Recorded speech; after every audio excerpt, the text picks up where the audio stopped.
Hi guys! For today's video, pupunta tayo ngayon sa Tanawan, San Jose.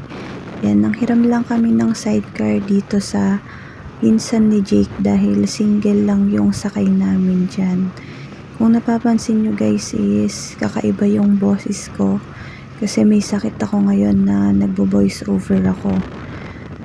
Sobrang tagal na kasi ng video na to. Kaya kailangan ko nang i-voice over at hindi na pwedeng matambak pa. Alam niyo ang kagandahan dito guys sa San Jose. Ang ganda ng mga tanawin niya. Alam niyo yung makakakuha kayo ng peace of mind.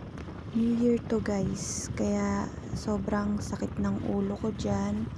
Sobrang ikli lang din ng video na to. And nagpunta kasi kami dito sa may lola ni Jake dahil may sakit, bumisita kami. Kaya naisipan na rin namin lumibot dito dahil 9 minutes away lang siya mula sa bahay ng lola niya. Ito guys is yung tambayan dito. May mga kubo dyan.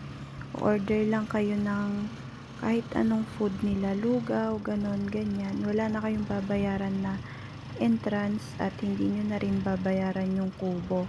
Kaya lang, after nyo kumain is aalis na rin kayo.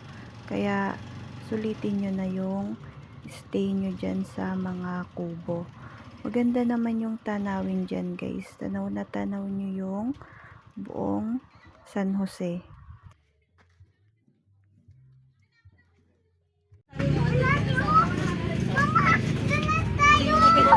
Bawal daw doon.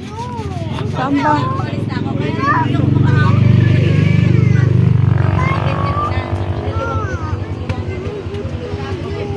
May bayad yun. Sa may baba lang libre.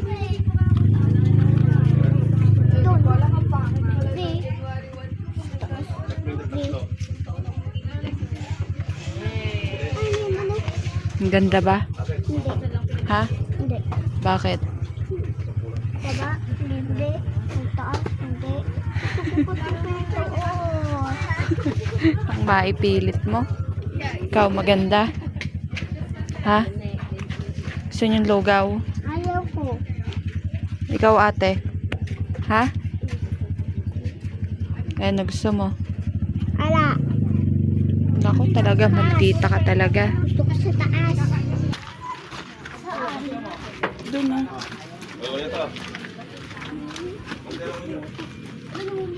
Dito, mama.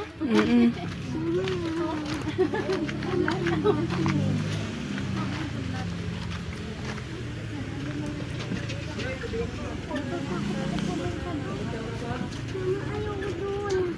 Bilisan mo. Aya ka ng aya. Gusto mong tumaas.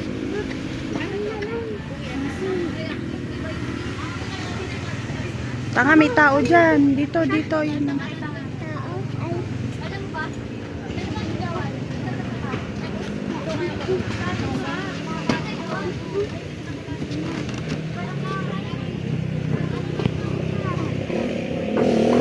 Ay, bawal. Nakalak. Nakalak, chichi.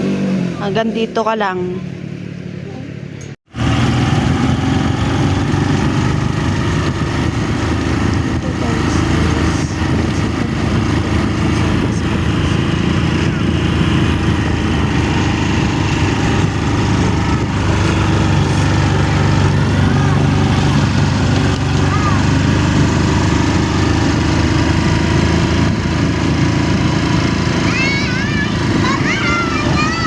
Sa video pero kurbada po and mata.